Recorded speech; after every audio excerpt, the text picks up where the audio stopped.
Yo, what's going on guys, CultOfMush back at it with another video, a $700 SKYLAKE Gaming PC build. This is a fantastic PC build. While still being on a budget, it's going to give you great 1080p gaming performance. The final price of this build as of the recording of this video comes out to $699.41, so if you guys look for some deals and whatnot, you can probably shave another $50 to $75 off this PC if you really wanted to. However, that is the price currently, so without further ado, let's get right into this with the CPU. For the CPU, I went with the Intel Core i5-6500 3.2 GHz quad-core processor. Retailing for about $195, the i5-6500 is a great option for those of you looking for a SKYLAKE CPU but aren't looking to spend a lot of money. Currently, the 6600K is around $230 to $240, which is a bit too expensive in a $700 budget. But with the i5-6500, you can fit this easily onto the build, and the fact that it does come with a stock cooler, and that's pretty much all you're gonna need, because you're not gonna be looking to do any overclocking with the i5-6500, so it comes at a base price of $195,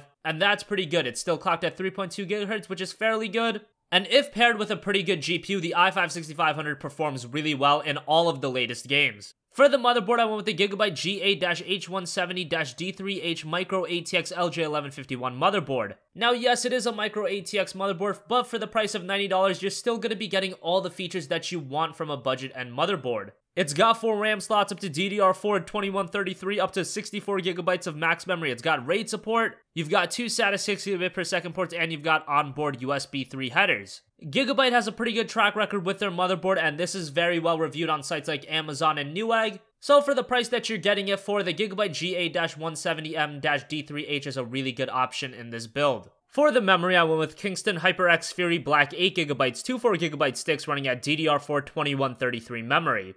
DDR4 memory is actually pretty cheap, with this Kingston HyperX Fury Black 8GB kit being available for only $40. That's a pretty good price for 8GB of RAM, and 8GB is the perfect amount to have whether you're building a $500 PC, a $700 PC, a $1,000 PC. Hell, even some PCs as high as $1,200 are still gonna opt with 8GB of RAM, and that's because it works so well for the price in games. In 99% of games, having 16GB of RAM isn't going to give you a gigantic performance increase opposed to 8GB of RAM. So the HyperX Fury Black 8GB is going to do a wonderful job in games. And in the future, if you do want to go for a 16GB configuration, you will have that option since the motherboard does have 4 RAM slots. But for now, picking up the HyperX Fury Black for only $40 is an absolute steal, and I highly recommend it.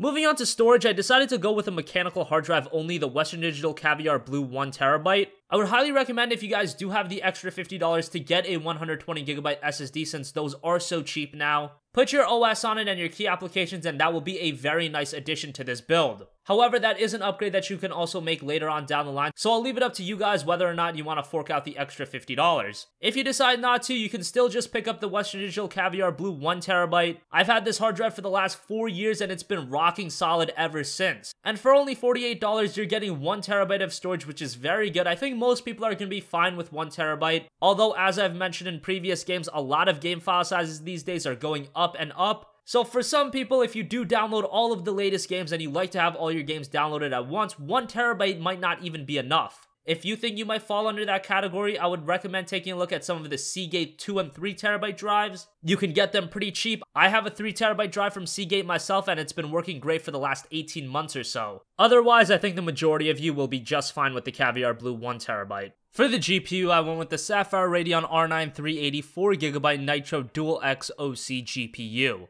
This retails for around $205, and right now if you're looking for a mid-range GPU, the R9 380 is really the best option. The 4GB model of the GTX 960 is usually either the same price as the R9 380, or in a lot of cases it's $10 to $20 more expensive. And the R9 380 in the majority of the cases will perform better than the GTX 960. I do have some benchmarks of the XFX R9 380 on my channel. Yes, the one in this build is from Sapphire, but usually they perform relatively the same. This one does come OC'd right out of the box, so this one will perform a little better, but you guys can see those videos just to get a relative idea. I really like the R9 380, as I've said in previous videos. It's a GPU that doesn't break the bank, but it still lets you reap all of the benefits of PC gaming, meaning it's only a $200 GPU, it's not a $300, $400, or even $500 GPU. And it's gonna let you crank up the settings in a lot of games, and it's gonna let you get really good frame rates in even the higher end games. Obviously, being a $200 GPU, it does have its limitations. It's not going to be able to max out every game and get 60 frames per second.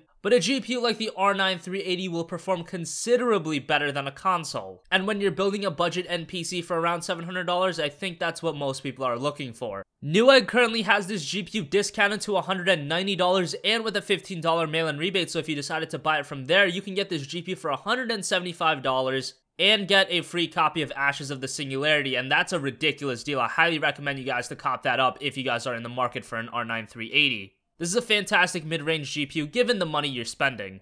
Moving on to the power supply, I went with the SeaSonic S12 620W 80 plus bronze certified PSU. This is a $60 power supply, not much more to say. It's 620 watts, that's going to power up the build no problem. The SKYLAKE i5 6500 is super power efficient, and the R9 380 isn't going to use that much power either. So the 620 watts you're getting from this power supply is actually going to give you a lot of headroom. You can get something even lower than this if you want. You can get by with like a 500 watt power supply if you really wanted to. However, the budget allowed us to fit in a SeaSonic S12 620 watts, so I just went with that route. Finally, for the case, I went with the NZXT S340 ATX mid-tower case. Now, I probably wouldn't have gone with this case, but the thing is, a lot of cases are kind of expensive right now. The Cooler Master Half 912 is like $60 right now, which is kind of ridiculous. A lot of the Corsair cases are a bit expensive, so the NZXT S340 is one of the better options right now. But if you guys look for a sale, you can find a lot of other cases on discount. The case is something that's very subjective based on aesthetics and looks, but the NZXT S340 has been one of the standard bearers for cases for a very long time now. It's very well reviewed. It's highly regarded as one of the best mid-tower cases on the market. So for $60, the S340 is a very good case. But if you guys want to shop around, Corsair's got a lot of good cases. I like the Cooler Master Half 912 myself. That's the case I've been running for a very long time now. You guys can definitely shop around, but the S340 is a very good option if you guys decide to go that route.